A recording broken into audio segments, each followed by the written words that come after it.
back with our regular Thursday live meetings. Today we have a new episode of Full Funnel Live, which is all about selecting the right accounts for your ABM programs. I just came back from a conference in Lithuania. Unfortunately, needed to travel alone this time. And one of the most popular questions that I received from attendees, and there were like 400 people in the room, was we have a bad conversion of from accounts that we are selecting to sales qualified opportunities. So what we are doing wrong, right? So this is the entire agenda for today's episode. We want to talk about the way how companies create their lists for ABM programs, right? And we want to present the difference between territory-based or market-based account selection versus cluster-based. This is what we kind of evangelized recently. Next, we want to share with you guys 4 criteria you must pay attention to define accounts that are likely to become sales opportunities. We want to share with you a model how to segment these accounts into different lists and how to approach them. And then some of you, when you guys were signing up, some of you left a question how to define the right tiers, right? So initially we didn't want to include this, but because this was a repetitive question, we'll cover it at the end. Again, feel free to ask any questions in the chat. We'll make sure that we'll cover all of these questions. And before we'll kick off, let us know, guys, where you're all joining us from. We're again broadcasting from our fancy office in Valencia, Spain. And where you guys are tuning in to us. Share in the chat, please. Let us know. And yeah, hey, Christoph, you're from Brussels. We're actually coming to Paulina, Cześć.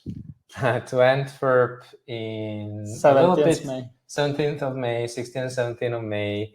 And we'll run a workshop in Antwerp on May 17th. In case you want to see us and meet us in person, let us know. We'll send more information. And again, we have people from Texas, Brazil, Denver, India, Miami. Yeah, that would be cool if you could come over to Spain. Anybody, by the way, coming to Valencia, just hit us up. We just met from one of our community members, had a nice lunch. Just feel free to reach out. We're always happy to meet you. Yeah, but coming back to the main agenda, right? I can talk a lot about Spain and Valencia. Maybe that would be another story. But coming back to our agenda, I think we need to kick off with the different approaches, right? How companies select their accounts. So the first one is territory-based or market-based, and the second one is cluster-based. So we would love to share with you guys typical examples, right? How companies approach this. So I think maybe let's share the screen and present this. All right, let me share quickly the screen. And essentially, the approach that a lot of companies take boils down to a conversation that I had the other day with the VP of sales. And I asked him this question: so how do you select target accounts? And it comes down to the fact that we go after the biggest accounts in our territory. We go after the Fortune 100, Fortune 500, whatever is relevant, and select the biggest accounts from the territory. And then obviously what happens afterward, these are, we call them sales wish lists, because there is no indication that there is a need in that company. There is only size. Only size. Exactly. There is no indication there is a need. There is no indication whether they actually know your brand, whether you can have any reasonable chance of winning or retaining that deal anywhere this year or even in the coming years. So that's why we call them wish lists. And then what happens with those wish lists, I think we covered this multiple times, is they get uploaded in some sort of a software where you can run IP-based ads, or LinkedIn where you can have other kinds of ads based on the engagement that these ads create, that get scored, send over to sales or put in sales sequences. And as we all know, what happens after that is a lot of nothing. So yeah, but also the problem is why it's happening, right? Usually these lists are big. I have never ever heard that somebody would say, hey, marketing, here is a list of 5 vetted accounts, right? Usually it's a list of hundreds or even thousands of accounts with a bunch of buyers. And then like if we marketers receive this list, what else we are supposed to do aside from running ads, right? Normally, if you have a small marketing team, imagine like 1,000 accounts, at least 4 buyers per account, right? If we'll talk about enterprise marketing. And then these are 4,000 contacts. What meaningful interactions we can do with these 4,000 contacts aside from running ads, right? So that setup is pretty predictable. And another problem with that is that if you have a lot of companies like that, it's kind of a mixed bag. And especially when you're selling into enterprise, you know that you have different kind of use cases. In other words, like the reason why the customers buy your product will be different from company to company. They will have different priorities, different jobs to be done. Let's just call them different use cases. And we know also from experience that, you know, with all of these companies, tech companies out there, whether these are like thousands in the MarTech or in your category, maybe fewer, but you will have a lot of competition. And the best way to stand out is focusing exactly on those type of use cases where you can actually have some competitive advantage, where you can support your customers in a better way. You can help them do their jobs to be done better than the competitors. So that's another way to look at list building, is basically segmenting all your customers by use case. Why? Because this makes it so much easier to create relevant content, relevant messaging, so that you become relevant and your target buyers will engage, and you can communicate basically your value proposition in a way that they will understand. And by the way, in that case, you won't be dependent on specific market or specific vertical or specific tier, right? Despite of the tier of accounts, your message would be relevant because it's all about solving a specific challenge or helping with specific jobs to be done, right? Yeah, and like this will be different for different kind of products. You may have, you know, sometimes you might be like very focused on specific industries, but in a lot of cases where you can sell into different industries, it's going to be much more easier for you to personalize based on that use case than it is on, let's say, on the level of the industry. Okay, so how do you, the next question then becomes is, okay, so how do you select the target use cases, right? And the table that I'm showing here for those who are watching us live or watching this on the video contains 4 different use cases, example use cases here. And what you can see is that for each use case, basically what we have done here is we have taken all the deals, let's say, of the last year. We have broken them down into different use cases. And then now what we see here is a summary of sales velocity per use case. By sales velocity, what I mean is what is the average deal size, the ACV, what is the win rate, the length of the sales cycles. Obviously, we'll have also the total number of customers. And we also add the number of good case studies. And the reason why we add this is because, of course, case studies can help you sell. It's kind of an indication of the kind of traction that you have in that market. And now, how will you select these use cases? I mean, you could go obviously, oh, let's go just for the ones that have the biggest deal size and best win rate. But actually, this depends a little bit on the goals that you have. So let's say you have an investor breathing down your neck saying, you know, guys, the pipeline has been drying up and we are not happy with the rate of your growth in 2023. You have 12 months to show us that you're able to generate new pipeline and close new deals. Otherwise, you know, we're not going to give you the next round. So imagine that. Well, if that's the case, that means that you only have 12 months to demonstrate that. And if even though you have very nice, very large deals, let's say with one of those segments or use cases, but if they take 12 months to close and you have this situation with your investor breathing down your neck, well, you don't have the time to focus on that use case because it will just take too long before you will be able to generate opportunities and turn those into one deal. So you might, for example, decide to go to somewhat smaller deals that are faster to close, in other words, to another segment. So don't just make a decision based on the sales velocity. Look always in the context of the business goal and the business priorities, and align obviously also with sales on where you should be focusing on. And just a quick question to you guys. Are you in a marketing department or in sales? Type in the chat, please. Marketing and sales or sales. Just curious to see what is the proportion here. What is really interesting about that approach, right? For marketing, if you start developing your list, or let's say as a team, as marketing and sales team, right? You take the cluster-based approach. For marketers, it enables you guys to create the relevant content, relevant messaging, relevant ads, relevant landing pages, right? For sales, your outreach becomes way more relevant.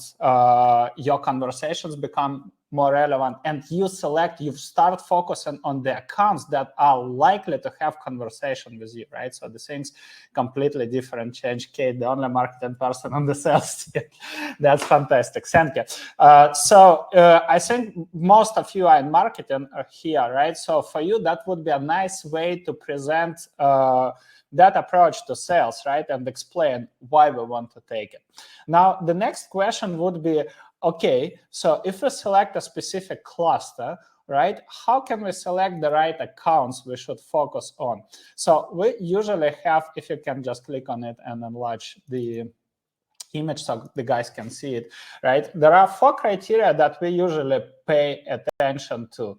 Obviously, the first one is revenue potential, and you see how we incorporate tiers here, right? We'll talk about tiering model at the end of this podcast, but just to give you an idea, the goal of, obviously, the goal here is to answer the question, are we hunting the antelope or field mice, right? So we obviously want to prioritize accounts with the higher revenue potential, right? We all know that aside from IT departments, the next, let's say, the next costly department is sales, right? Obviously, we want to leverage our time wisely. We want to focus on accounts that, and also from sales perspective, right? If I want to get my compensation, if I want to get bonus, right? I want to focus on accounts that are likely to become sales opportunities and accounts that can help me to hit my revenue targets, right? So revenue potential is the first one.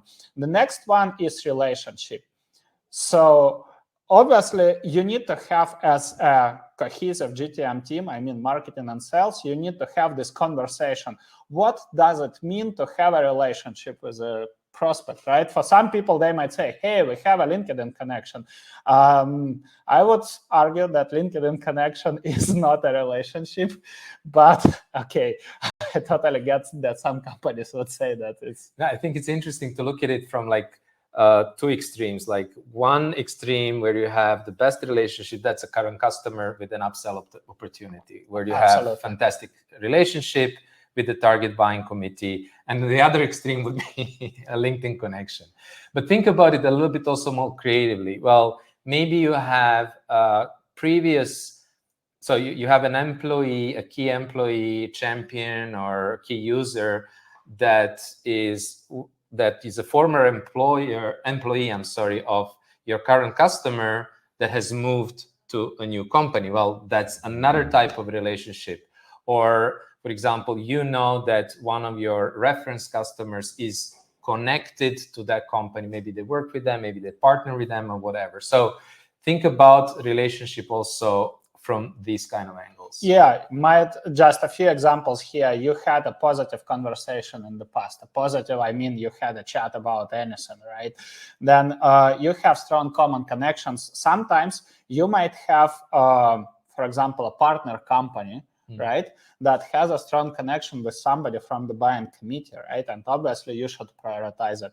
So the third category is vendor awareness. The same is here, right? What can tell us that a specific company, a specific account is aware of us, right? A few examples here. They might be visiting high intent pages on your website, like pricing, request a demo, case studies, integrations, etc., right? And sometimes it could be that they have signed up for a cluster-based webinar, right? Or maybe they repetitively engage with your content, they are chatting with your sales team, or again, they met, you were able to meet at the trade show or conference, whatever it was, right? So think about these things, right? Have again the discussion, and it's really important to have this discussion between marketing and sales, right? What does it mean to call account being aware of our brand, right? And the first category is product need evidence.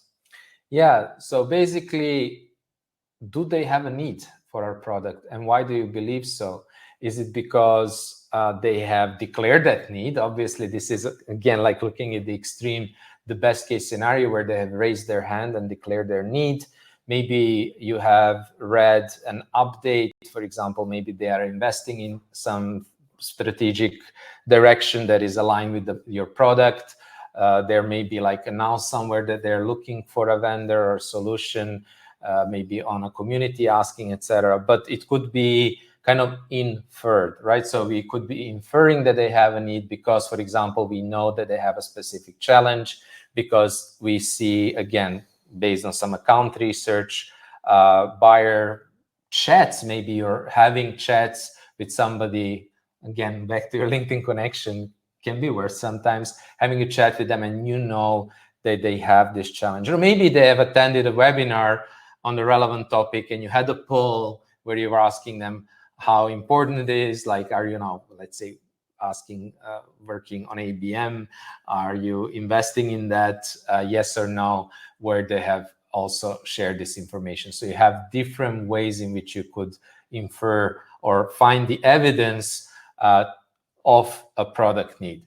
Now, just wanted to kind of zoom out. So what we're doing here is we are looking at the cluster of accounts, and then we are prioritizing the accounts that you're more likely to win and retain over the long time, but also, as you will see in a moment, those that are more likely to become an opportunity sooner rather than later, so you know which accounts you should be focusing on more, where you should be putting more of your time and money into. Yeah, and one interesting question that we always ask marketing and sales teams: if you guys were going to bet your compensation on specific accounts, what would be the common characteristics of these accounts, right? And if you leverage this mindset, right, the things would change drastically, because then you would be prioritizing this criteria instead of firmographics, location, revenue, etc., right?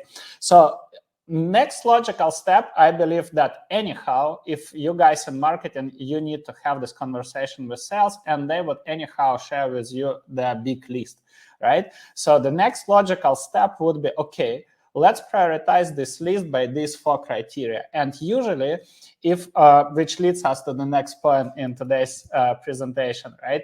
If you structure this big list by basically by 4 criteria, you will end up with 3 lists here, right? Cluster ICP, future pipeline, and active focus. What does it mean, right? So cluster ICP is a broader list of accounts which are not aware of you. And I bet that if you'll just evaluate sales list, the majority of accounts there would be vendor unaware. And the second criteria is that you have 0 clue what is their challenge, right? So what should we do with these accounts? Should we just pitch them? Should we run ads? Like the answer, if you, okay, we can have a discussion here, but the logical answer is that before pitching anything, we need to make them vendor aware, right? They must know our brand. Remember that conversation with one of our prospects when CTO told, like, today it's not even about personalization.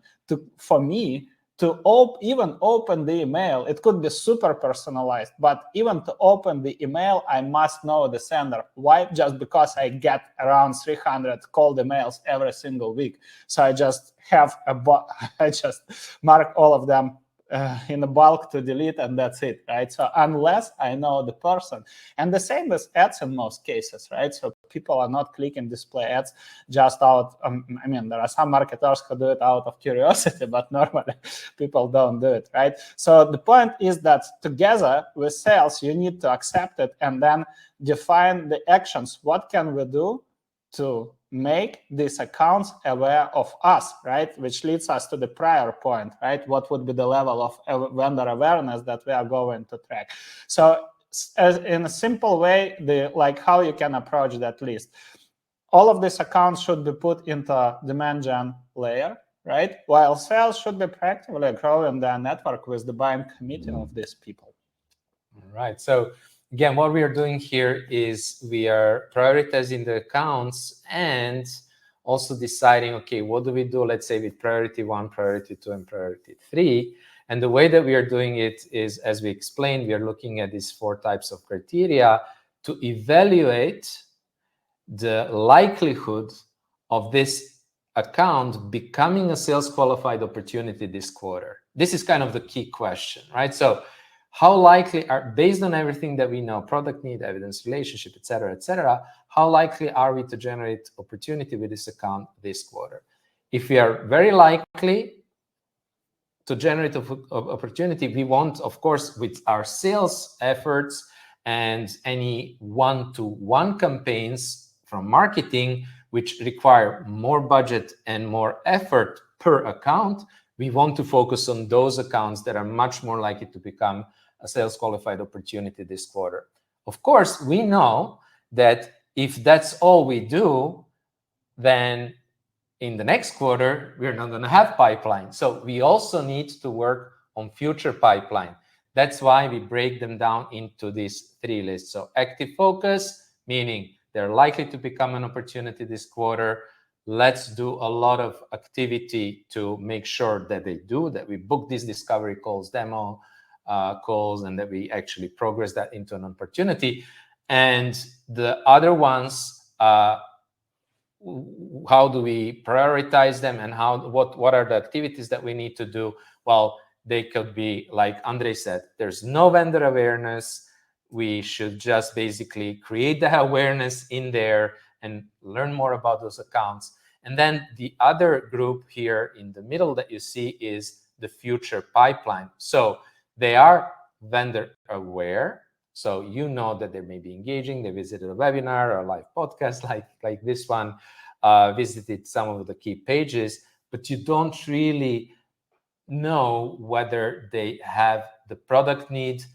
Based on what you know, they're not likely to become sales qualified opportunity this quarter. Probably your relationships that you have with them is not that deep, because if it was, you would have asked them, you would have had that chat with them, and you would have actually known more about them. So your goal at this stage, like they're vendor aware, you don't know the product need, the relationship is so-so, is exactly to do development of those accounts, to start understanding, to build a relationship with the buyers, and to basically start what we call progressive profiling. And just like a fancy word to say, with different touch points that you have with them, to try to extract some information that you can use to validate the product need, and later on to also personalize your messaging. Let me just give you a few examples. Maybe you're running a webinar, so you can do some polls, or you can, in the registration form, ask them a question. Or maybe your salespeople can connect to the attendees of the webinar, to the people who have registered for the webinar, and can ask them, like, okay, what is like the one thing that you're hoping to learn, et cetera, et cetera. So these are example touch points that you can use to find that information and, of course, create more awareness. And quick question to you guys. Does it make sense? Type in the chat, and feel free to ask any questions. Curious to see a feedback. So what we have explained so far, does it make sense to you? And while you guys are typing, let us share. We rarely do this, but a lot of you ask this. We have a collection of different marketing courses, not only account-based marketing. So Vlad will drop a link in the chat. We have ABM on LinkedIn. We have Full Funnel ABM, B2B Marketing Strategy, and our Full Funnel Academy. So if you are interested, we explain the typical use cases, right, and how these courses could help. So check the description, check the links, and if anything of this is relevant, these courses could be good fit for you. And yeah, thanks a lot. Makes sense. Good info. A question from you guys was how to create a tier model, right? So we didn't want initially to answer this question because we had an entire episode about developing a cluster ICP. Again, I would ask Vlad to drop a link so you can rewatch that episode. But generally, the approach is really simple. When you segment all accounts into cluster, the next step is extracting all your clients from that cluster, right? Or put them into a separate spreadsheet. And then, first of all, identify top 5 largest clients, right, by total revenue they generated for you. Next, top 5 fastest deals. Why? Because basically, we are going with our account-based marketing program, we are going to focus on similar accounts, right? Our goal is to replicate our best clients, best and fastest deals, right? The next step is analyzing what is the revenue model, revenue model. What is the total revenue from this client? So we can more or less set up different tiers, right? We can set up different expectations. So this is like the characteristics of tier 1. This is characteristics of tier 2. These are the characteristics of tier 3. If you'll segment all companies by revenue, you'll immediately see the drop. So normally it's just like, okay, a few customers generate around like 40 to 50% in a specific cluster, then there is a drop to maybe 15, 10%, right? And then again, there is a drop to like 5, 4%, right? This is the logical way to define the tiers. Next step, you analyze firmographics criteria of these accounts, technographics, the buying committee structure.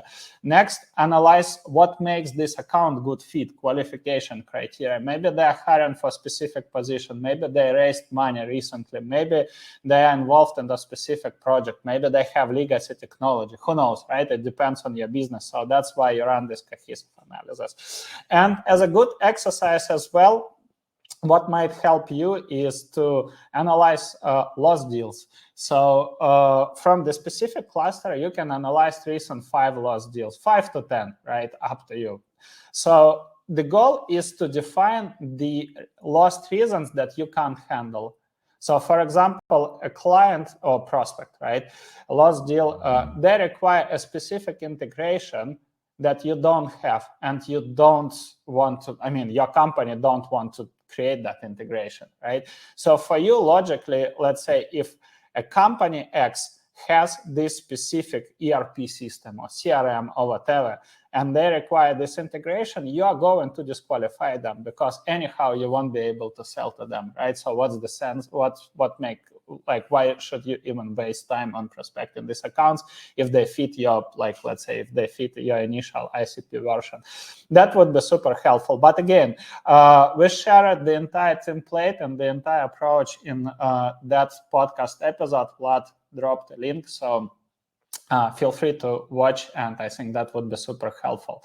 Yeah, we seem to only have 1 more minute on this event, but we shouldn't be kicked out. It's just let's just make sure that let us know what you thought so far of the episode. We will stay on. If you get a notification or anything, we're going to go on for another 15-20 minutes. Yes, for sure, 15-20 minutes, also answering this question. In case you get a notification, stay on. We are not going to end this. And let us know, meanwhile, also, if this was useful, if you have learned something new and something that you want to apply. But otherwise, we can maybe pick some of those questions that we got from the community. And of course, if you guys have, who are joining us live, another question, just drop it in the chat and we'll pick it up as well. Yeah, let's pick this one from Samantha. What stage of the funnel should named accounts be in when you select them first, unaware or aware, right? And for this specific reason, we presented this model, right? How you prioritize your accounts. Obviously, if you don't have, like, let's say, of the majority of your accounts are vendor unaware, right? And there is like the reality is that you need to work on this cluster awareness, right? You start for, and you don't have, let's say, and you don't have accounts that hit these 4 boxes, right? Level of relationship, product need evidence, and vendor awareness. Then you need to have a conversation with the stakeholders, with sales, and just share, have a honest conversation. Look, this is the reality. We have in most clusters, we are dealing with lack of brand awareness. So for you, unfortunately, instead of proactive ABM, you need to focus into demand generation. And once we spoke about how sales could create awareness, but I have heard, because here we also have a question, SDR role in ABM. So I was wondering if you guys would be interested if we'll record the next episode about role of SDRs in account-based marketing program. Type plus, please, if that sounds interesting. So we can share what is the role of SDRs and how sales can create awareness. First of all, and I always say, sales must work on brand awareness as well and be a part of demand generation. Otherwise, they won't be able to create pipeline. So if that sounds interesting, type plus. Thanks, Kate. Yes, please. Tell us in the chat. So that's the reality, right? You normally you select accounts that you prioritize accounts that are aware of you, that have relationship, and that kind of demonstrate a need in your product. But at the same time, the rest of the accounts that sales selected, I don't think that you should necessarily neglect them. Otherwise, you will have infamous marketing and sales war. But if you tell them, okay, look, guys, let's do this prioritization together. And if you see that most of them are unaware, you say, okay, let's agree that now we need to make these accounts aware of us. As marketing and sales team, what can we do, right? Aside from automated outbound cadence and display ads, right? So let's agree on the actions that we are going to take to make these accounts aware of us, right? That would be the right conversation. Yeah, so essentially, it is not necessarily also about which stage they are in. So we can still select some of the accounts that are maybe in an earlier stage, but we're just going to have different actions. So matching the action with the level of intent, matching the action with the level of priority, whether that's targeted demand gen, so you're very targeted in the cluster, very targeted on those accounts, versus like one-on-one campaigns where you really would like to focus on those accounts that are more likely to buy this quarter or become an opportunity this quarter. Now, another question here is getting sales buy-in on account selection. And with the remark, they often ghost me, right? And it's a very recognizable challenge. And I think it's part of a bigger question of getting the sales buy-in for the program, getting the buy-in from the sales leadership and then from the individual salespeople.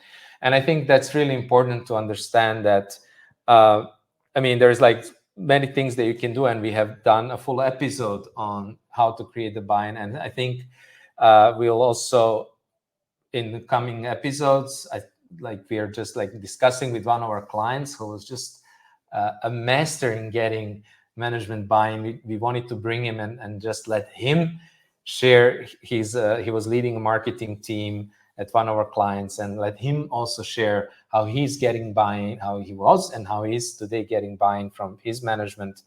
But it is very important to basically, there are several stages. Like the first stage is obviously like you want to start, it depends on where you are. Like, for example, if this is the beginning of the financial year, you're doing the planning, maybe you're doing the review of the last year. So you want to start by aligning with the sales goals. So if you know that the biggest challenge that the sales team needs to solve is, for example, to generate a new pipeline. You can start talking about, okay, so we are working on this program to work together with you to generate the pipeline, and the help that we need, of course, is in the account selection, right?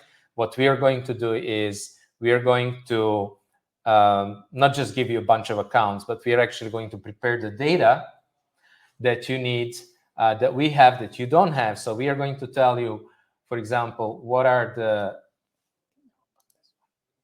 this one? Yeah, so we can demonstrate,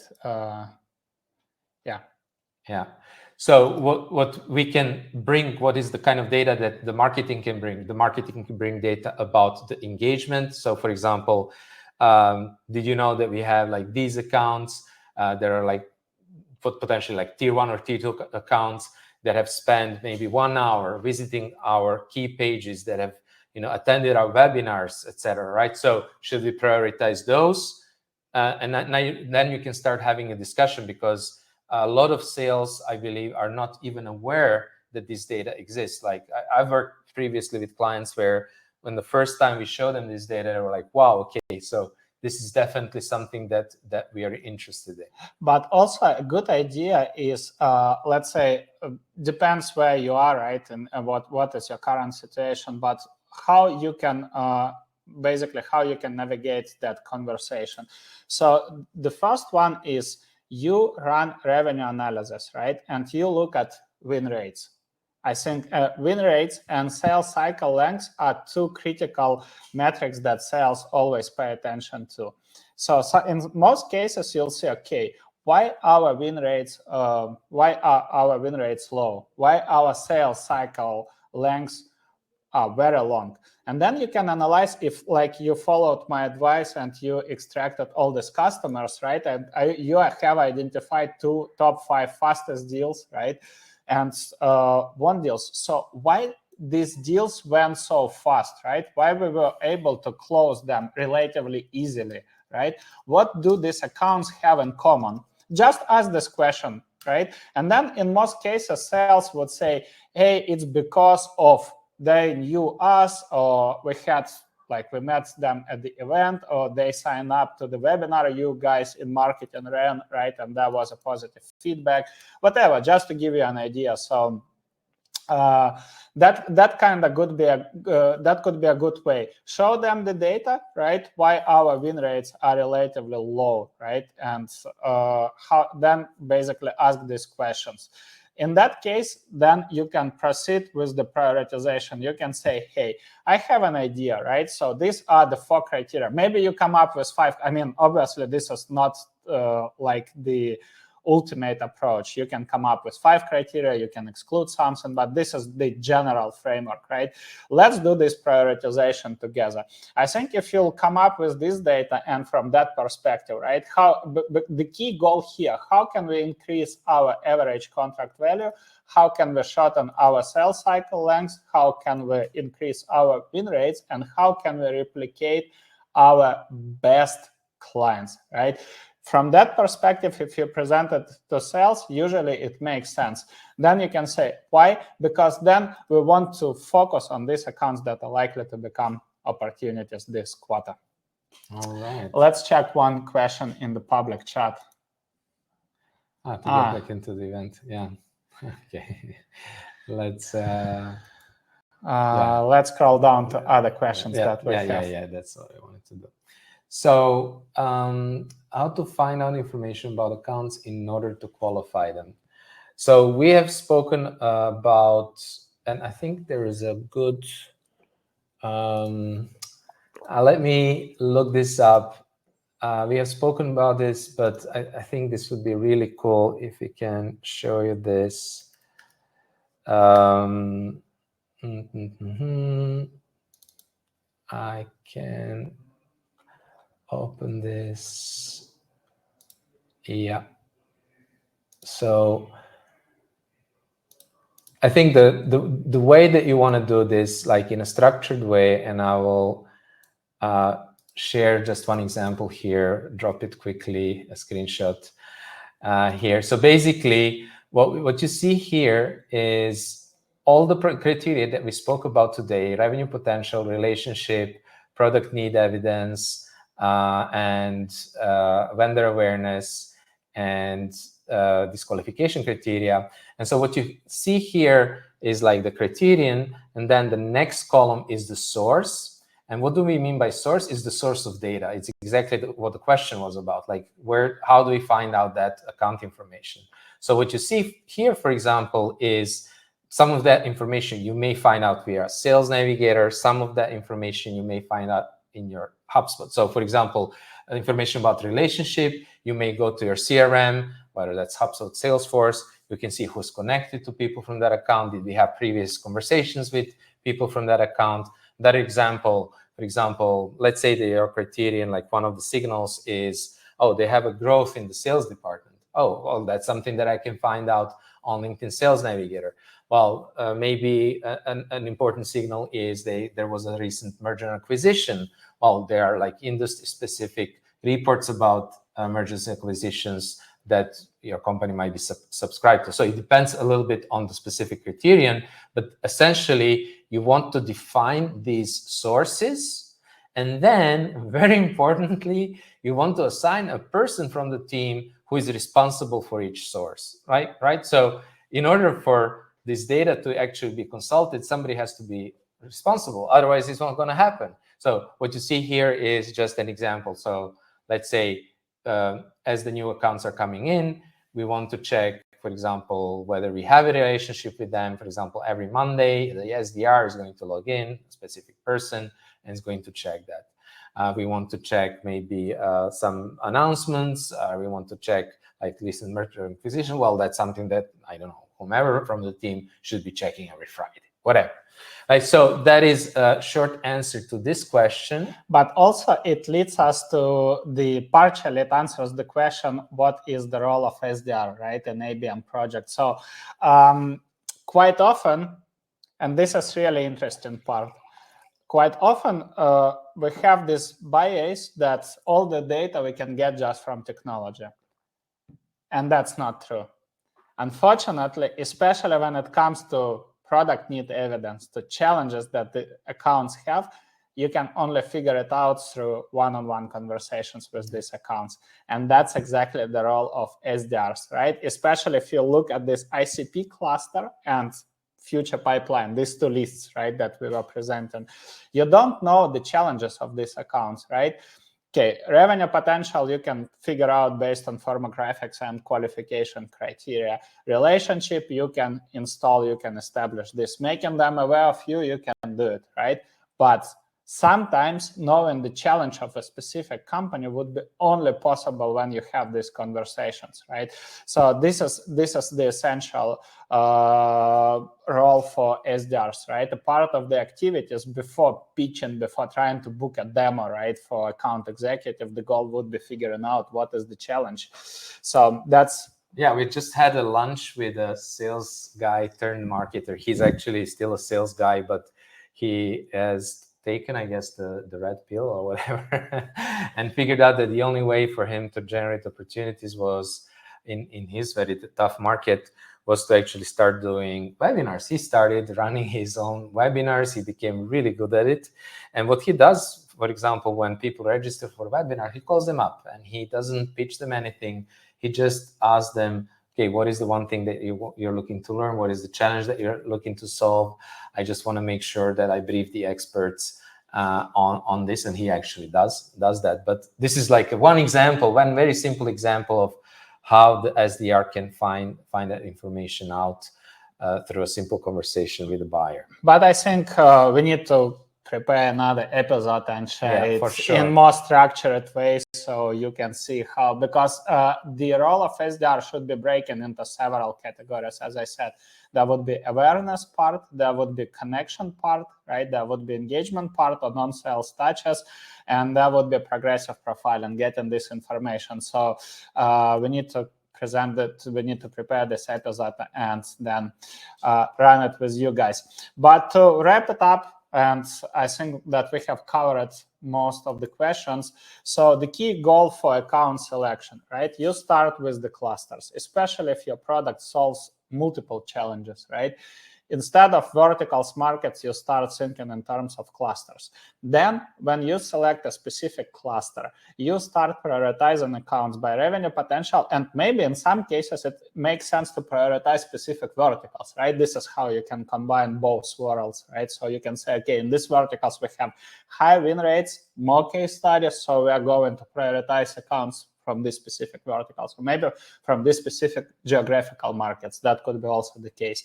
Next, vendor awareness, relationship, product need evidence, or challenges, right? And then you segment all of these accounts into 3 lists. Active focus, accounts that hit all the 4 boxes, and this is where you put 80% of your efforts as ABM team.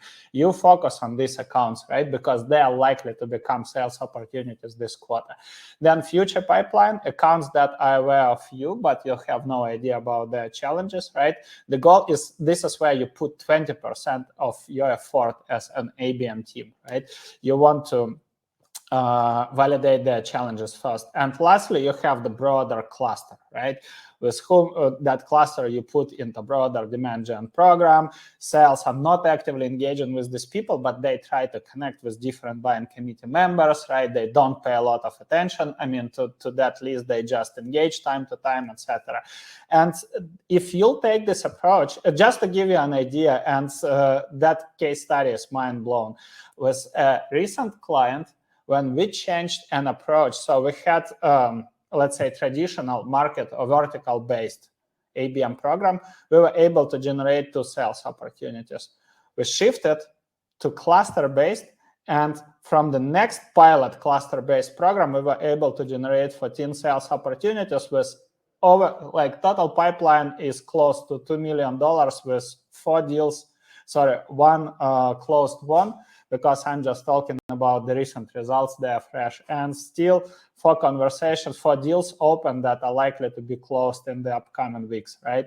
And this is exactly the company with high ACV, average contract value is around 120K, and long sales cycle. So just to give you an idea how the things can drastically change. And I think very interesting, another observation from that exact same case study is how effective the clustering is, because it's like a very difficult audience to get engaged. It's very difficult.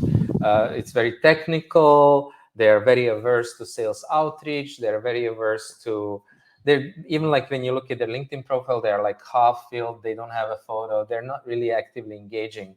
And engineers. Exactly what you need to know. These are engineers. And it's like even a special kind of engineers, which seem to be even more introvert.